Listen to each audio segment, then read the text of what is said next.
자, 이상직이 문재인 사위 특혜 채용 주도했다 하는 기사가 예. 오늘 나왔습니다. 오늘 나왔죠. 네. 예. 지금 조선일보의 기사인데요. 검찰이 말입니다. 이스타항공 창업주인 이상직 전 더불어민주당 의원이 문재인 대통령의 사위였던 서모 씨를 특혜 채용하는 과정을 주도했다는 단서를 포착해 수사 중인 것으로 전해졌다.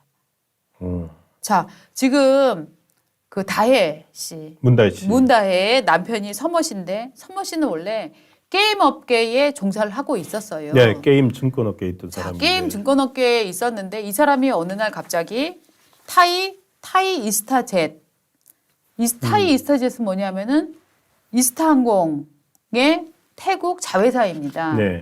그 항공사의 전무가 됐단 말이죠. 네. 자, 항공업이라는 거는 여러분 항공사의 전무라고 하는 거는 뭐 홍보 담당이다 큰 항공사에 뭐 그 정도를 제외하고는 네. 실무를 아는 사람이 가야 된단 말이죠. 그렇죠. 왜냐하면 항공업이라는 거는 이게 굉장히 인허가 문제 복잡하고 또 추독차 문제, 그러니까 기술적인 문제들이 굉장히 많이 들어가는 부분이기 때문에 이 항공사의 임원으로 취직을 한다라고 하는 건 네. 유관업계에 있는 사람들만 가능한 일이거든요. 그렇습니다. 그런데 게임업계 종사를 했었던 문다혜의 남편이 여기 취직을 해서 그것도 전무로 나중에 이제 임용이 됐단 말이죠.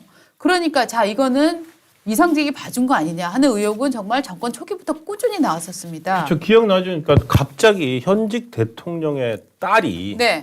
정말 딸 가족이 네.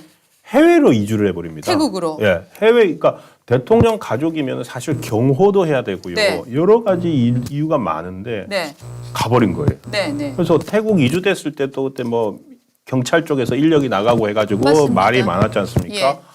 그러면서 불거졌고 왜 갔느냐 했더니 타이에 있는 항공사에 남편이 취직을 해서 네. 간 거였죠. 그렇죠. 근데 알고 봤더니 그게 타이 항공사가 아니라 이스타항공이 71억 원으로 네. 자본금 71억 원으로 세운 회사고 이게 이상직 전 의원의 실소유주한 회사다. 실소유인 실소유한 회사다. 회사다라는 게 이제 나온 거죠. 네. 그러니까 이제 사람들은 아니 어떻게 항공사 근무 이력이 없는데 거기 가서 임원을 하느냐? 이것은 특혜다라고 보고 있는데 이게 지금 검찰에서는 이 관계자가 검찰에다 이렇게 얘기를 했다고 합니다. 이상직 전 의원이 타이 이스타젯 대표 박모 씨에게 서 씨를 채용하라고 지시를 했다. 당시에는 서 씨가 문 전 대통령 사위라는 사실은 밝히지 않았다고 들었다. 이 또 다른 관계자는 이렇게 말을 합니다. 이 관계자가 다른 관계자 아니 같은 관계자인데요. 애초에 이상직과 박 대표 외에는 고위 임원들도 서 씨가 누군지 전혀 몰랐고 항공업을 모르는 서 씨를 임원으로 발탁한 배경에 의문을 가졌다. 그런데 그 이후에 이 서 씨가 대통령 사위라는 말을 듣고 깜짝 놀랬다라고 얘기를 했습니다. 네. 이게 그냥 특혜 채용이 아니고 만약에 실제로 그러니까 지금 이제 검찰이 진술을 확보했다고 하는 것이 이상직 의원이 저 사람 채용시켜라고 했다는 거 아닙니까? 예. 그래서 특혜를 준 거고 이게 만약에 그 진술이 나왔는데 확인이 되면은 네. 그냥 특혜가 아니라 이게 뇌물이 될 수 있는 맞습니다. 겁니다. 이상직 의원 같은 경우는 국회의원 되기 전에 중소기업진흥공단 이사장이 또 됐거든요. 네. 그러니까 이 정부 문정부죠.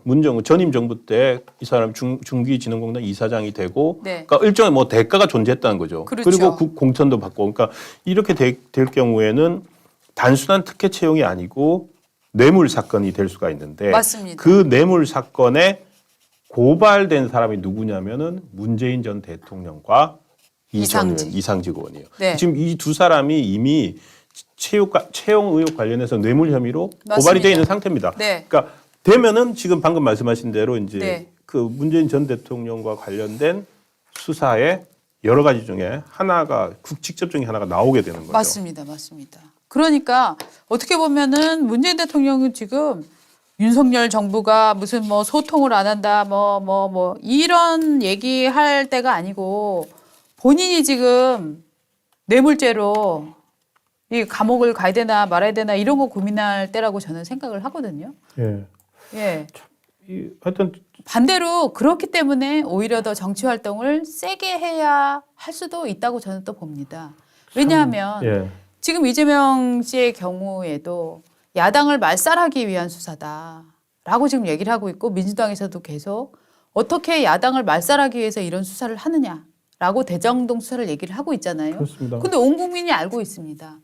대장동 수사 윤석열 당시 후보가 문제 제기한 겁니까? 아니잖아요. 네. 자기랑 같은 당에서 흘러나왔던 얘기인 것이 지금 명확히 드러나고 있잖아요. 네. 그리고 그때도 이미 의혹이 완전히 불거졌었고 그런데도 불구하고 이게 수사가 진전되니까 국민들을 향해서 윤석열이 나를 죽이려 한다라고 얘기할 수 있는 사람들이잖아요. 그러니까 제가 볼 때는 이 특혜 의혹, 이 취업 그 청탁 혹은 취업을 매개로 한 뇌물수수 네. 이런 사건들의 경우에도 사건의 진술을 확보하고 증거를 확보해서 이게 재판이 이루어지고 나면 정치적인 드라이브를 계속 걸어야 되잖아요. 그렇습니다. 윤석열이 나를 매장시키려고 한다. 예, 그러니까 저는 이런 것들을 논리를 구조를 지금 쌓아가는 과정이라고 생각을 합니다. 그렇겠네요. 그러니까, 네. 그러니까 본인은 현직에 있을 때는 퇴임 후에는 잊혀진 대통령이 되고 싶다고 했는데 네, 지금 상황을 보니 잊혀졌다가는 네. 정말로 끌려가고 정말로 아무 힘도 못 써보고 본인이 저지른 일들이나 연루된 일들이나 네. 과거 발언들이나 행동들 여러 가지 때문에 문제가 될 수 있으니까 잊혀지지 않기 위해서 그렇죠. 정말로 저 여기 있어요. 여기 있어요. 이렇게 하고 싶은데 얼마나 예쁘겠습니까? 얼마나 고맙겠습니까? 대통령 신년 인사회에 가지 않고 야당 대표가 그 사람들 다 데리고 와가지고 자리를 네. 만들어줘서 네. 발언을 쏟아낸 거죠. 네. 저는 일단 이번에 이겼다고 생각합니다. 그 사람들이. 왜냐하면은 윤석열 대통령의 대통령실 첫 신년 인사회가 받은 조명보다 네, 이 평산에서의 이재명 대표, 네. 문재인 전 대통령이 더 많은 관심과 조명을 받았거든요. 네. 사람들은 뭐 시끄럽고 네거티브라고 할 수도 있겠지만 또 저쪽 지지자들 입장에서는 네. 다시 한번 뭔가를 확인하는 자리처럼 문재인 정부를 소개합니다라고 하고 그러니까 이게 크게 본다면은 전체 대선 불복이 여전히 이어지고 있는 거고 맞습니다. 그 자기들에서도 지금 이렇게 윤석열 정부에서 되고 있는 말씀하신 대로 수사나 이런 것들을 피해갈 수 있는 아니 그걸 버틸 수 있는 버틸 수 있는 힘을 키우려고 한 것 같아요. 그러니까 이 일종의 이제 최선의 방어는 공격이다. 아, 최선의 방어는 최선의 공격이다. 예. 네, 이 전략으로 지금 선회를 한 것 같습니다. 그렇군요. 예. 그러니까 이제 앞으로 이런 패턴들은 계속 될 거다라고 네. 이제 봐야 되는 거죠. 그러다가 결국은 민주당 안에서는 싸움이 더 격화될 거고 네. 아주 수렁으로 빠져들 것 같습니다. 그러니까 민주당 원로들이 자꾸 지금 이게 그러니까 당이 이재명 네. 방탄 쫓기가 되면 이런 문제가 이제 발생을 하는 거죠.